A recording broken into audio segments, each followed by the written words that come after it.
ఆంధ్రప్రదేశ్ రాష్ట్ర గవర్నర్ గారిని ఈరోజు వైఎస్ఆర్ కాంగ్రెస్ పార్టీ తరఫున రిప్రజెంట్ చేయడం జరిగింది. పెద్దలు రాజ్యసభ సభ్యులు సుబ్బారెడ్డి గారు, తిరుపతి ఎంపీ గురుమూర్తి గారు, అరకు ఎంపీ తనూజి గారు, దర్శి ఎమ్మెల్యే డాక్టర్ శివప్రసాద్ గారు, కేశినేని నాని గారు, అట్లాగే అరకు ఎమ్మెల్యే గారు, పాడేరు ఎమ్మెల్యే గారు, ఇంకా ఎమ్మెల్సీ రఘురామ్ గారు, కేశినేని నాని గారు, ఇక పెద్దలందరూ కూడా గవర్నర్ గారిని కలవచ్చడం జరిగింది.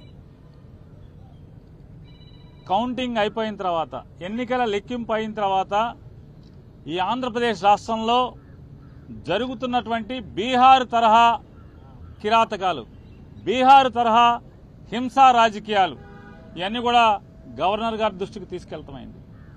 ఎన్నికలు ఒక పక్క జరుగుతుంటే ఎన్నికలు సంపూర్ణంగా పూర్తవకుండానే మధ్యాహ్నం నుంచి తెలుగుదేశం పార్టీ గూండాలు ఏ రకంగా ఇళ్లపై దాడులు చేయటం, ఇళ్లు తగలబెడతాం, ఇంట్లో ఫర్నిచర్ ధ్వంసం చేయటం, మనుషుల్ని కిరాతకంగా కొడతాం, ఇళ్లలోకి వెళ్లి ఆడవాళ్ళని హింసించటం, కార్లు ధ్వంసం చేయటం, కార్లు తగలబెడతాం, ఆస్తులు నాశనం చేయటం, భయభ్రాంతులకు గురి చేయటం.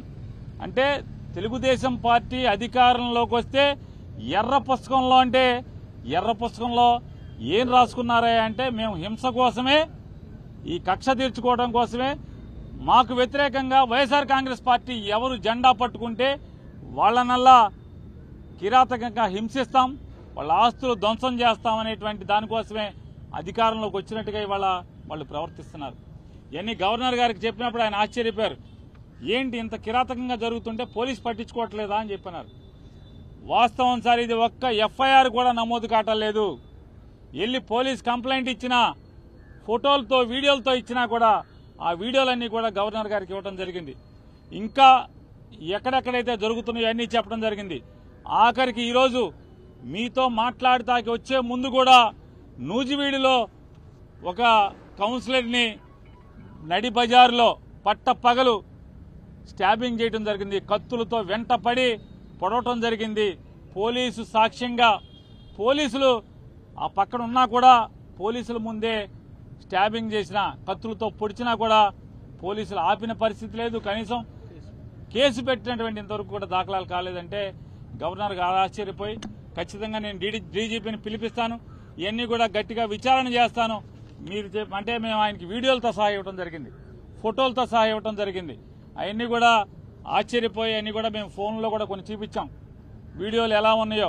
ఇంకా మా దగ్గర చాలా వీడియోలు ఉన్నాయండి అని చెప్తే అవన్నీ కూడా మా సెక్రటరీ గారికి పంపించండి, నేను చూస్తాను, వెంటనే యాక్షన్ తీసుకుంటాను. పోలీసుని గెలిపోవటంలు అనేవి సహజంగా ఉంటాయి, కానీ ఈ రకంగా కిరాతకం, ఈ రకంగా హింసా ప్రవృత్తి, ఈ రకంగా విధ్వంస ధోరణి అనేది చేస్తే ఇంకా ప్రభుత్వం ఎలా ఉన్నట్టా లేనట్టా, ఇది డెమోక్రసీ కదా అని చెప్పి ఆయన చెప్పడం జరిగింది. ఆయన కూడా సోదాహరణంగా వివరించాం. ఇంకా ఎక్కడెక్కడ సంఘటనలు జరుగుతున్నాయో, ఎక్కడెక్కడ అన్ని వీడియోల్ని, ఫోటోల్ని అన్ని ప్రతిదీ కూడా ఆయనకి పంపిస్తామని చెప్పాం. ఖచ్చితంగా పంపించండి, నేను యాక్షన్ తీసుకుంటాను, కంట్రోల్ చేస్తానని చెప్పని చెప్పారు. అలాగే ఆంధ్ర రాష్ట్ర ప్రజలకు కూడా తెలియజేస్తున్నాం, గవర్నర్ గారికి ఏది చెప్పామో మీకు కూడా అదే చేస్తున్నాం. ఇవాళ అంటే 4వ తారీఖు మధ్యాహ్నం నుంచి ఏ రకంగా తెలుగుదేశం పార్టీ హింస ప్రవృత్తితో చెలరేగిపోతుందో, హింసను ఏ రకంగా ఈ ఆంధ్ర రాష్ట్రం మీద ప్రజ్వలింపజేస్తున్నారో, అంటే వాళ్ళు గెలిచింది ఈ రకంగా ధ్వంసకాండ కోసమా, ఈ రకంగా హింసాకాండ కోసమా? ఇవాళ ప్రజలు ఓటేసిందా చంద్రబాబు నాయుడు గారికి, కూటమికి అని చెప్పని మేము మీ ద్వారా, ప్రజల ద్వారా ఇవాళ తెలుగుదేశం పార్టీని, కూటమి నాయకుల్ని హెచ్చరిస్తున్నాం. ఈ రకంగా మీరు ప్రోత్సహిస్తే ఈ సంస్కృతిని, బీహార్ సంస్కృతిని ఆంధ్ర రాష్ట్రంలో కనుక మీరు బీజం నాటితే ఎల్లకాలం మీరేం ఉండరు కదా. అంటే ఈ రాష్ట్రానికి కొత్తగా ఏం సంస్కృతి తీసుకొస్తున్నారు మీరు? అంటే ఇది అందుకోసమే జగన్మోహన్ రెడ్డి గారు కూడా ఈ ఎక్కడెక్కడైతే రాష్ట్ర వ్యాప్తంగా 26 జిల్లాల్లో హింస ప్రజ్వలిల్లుతుందో, ఈ భీకరంగా ఈ దాడులు చేస్తున్నారో, ఈ దాడుల్ని ధ్వంసకాండ రచిస్తున్నారో, వీటన్నిటిని కూడా గట్టిగా నిలువరింపజేయడం కోసం వైఎస్ఆర్ కాంగ్రెస్ పార్టీ కార్యకర్తల మీద ఎక్కడైతే దాడులు జరుగుతున్నాయో వాళ్ళందరినీ కూడా రక్షించడం కోసం పోలీసులు ఎలాగో ప్రేక్షక పాత్ర పోషిస్తున్నారు. పైన చంద్రబాబు నాయుడు కూటమి నాయకుల యొక్క ఒత్తిడి మేరకు పోలీసులు ఏ రకంగా నిర్వీర్యంగా చూస్తూ ఊరుకుంటున్నారో, తోలుబొమ్మల్లాగా చూస్తూ ఊరుకున్నారో, వీటన్నిటిని కూడా మేము కూడా మా కార్యకర్తలను కాపాడుకోవడం కోసం 26 జిల్లాల్లో మాజీ మంత్రులతో, ఎమ్మెల్యేలతో, ఎమ్మెల్సీలతో వీళ్ళందరితో కూడా 26 జిల్లాల్లో కమిటీలు ఏర్పాటు చేయడం జరుగుతుంది. ఈ కమిటీలందరూ కూడా ఎక్కడెక్కడ తెలుగుదేశం ఈ కూటమి నాయకులందరూ కూడా ధ్వంసరచన చేసి ధ్వంసం చేస్తున్నారో, హింసాకాండ చేస్తున్నారో అక్కడ వైఎస్ఆర్ కాంగ్రెస్ పార్టీని వెళ్ళటం, వాళ్ళని పరామర్శించడం, అక్కడ వీడియోలు ఫోటోలు మొత్తం తీసుకుని అక్కడ ఉన్న ఎస్పీని కలవటం, మీడియా ద్వారా ప్రపంచానికి తెలుగుదేశం పార్టీ కూటమి నాయకులందరూ కూడా ఎంత ధ్వంసం చేస్తున్నారో, హింస చేస్తున్నారో, మారణకాండ చేస్తున్నారో అదంతా కూడా ప్రపంచానికి చెప్పే కార్యక్రమాన్ని, మా కార్యకర్తల్ని కాపాడుకునేదానికి, మా కార్యకర్తలకు అండగా ఉండేదానికి ఈరోజు జగన్మోహన్ రెడ్డి గారు కమిటీలు వేశారు. ఆ కమిటీలన్నీ కూడా రేపటి నుంచి ఆ కార్యక్రమాల్లో ఎక్కడెక్కడైతే దాడులు జరిగినాయో, దాడులు జరిగిన వెంటనే సమాచారాన్ని అందుకు వెళ్తాం. కానీ అలాగే లీగల్ టీంలన్నీ కూడా రాష్ట్ర వ్యాప్తంగా ఉన్న 26 నియోజకవర్గాల్లోని వైఎస్ఆర్ కాంగ్రెస్ పార్టీ లీగల్ టీంలన్నీ కూడా యాక్టివేట్ చేయడం జరిగింది.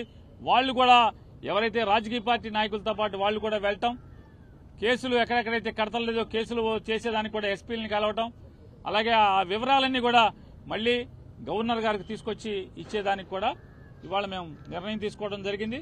ఇవాళ మరొకసారి కూటమి నాయకుడైన చంద్రబాబు నాయుడు గారిని కూడా గట్టిగా మేము హెచ్చరిస్తున్నాం.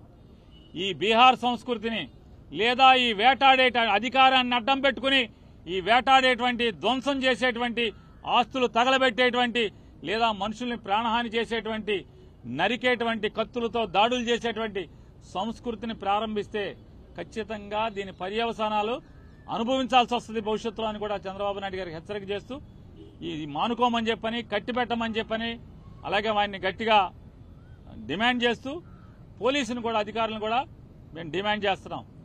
ఈ రకమైనటువంటి చేస్తే భవిష్యత్తులో చేయగలిగేదే ఉంటుంది. పిల్లిని గదిలో పెట్టి కొడితే పిల్లి కూడా తిరగబడుతుంది ఆత్మరక్షణ కోసం. ఖచ్చితంగా వైఎస్ఆర్ కాంగ్రెస్ పార్టీ కార్యకర్తలను కాపాడుకుంటాకి మేము కూడా తిరుగుబాటు చేయాల్సిన పరిస్థితులు వచ్చేదాకా తీసుకురాబాకండి అని చెప్పని కూడా వారికి తెలియజేసుకుంటూ, గవర్నర్ గారు గట్టిగా చెప్పారు, పోలీసుని పిలిపించి వీటన్నిటి మీద విచారణ చేయిస్తాను, ఈ ధ్వంస రచనని, ఈ హింసాకాండని కంట్రోల్ చేస్తానని చెప్పని కూడా గవర్నర్ గారు చెప్పడం జరిగింది.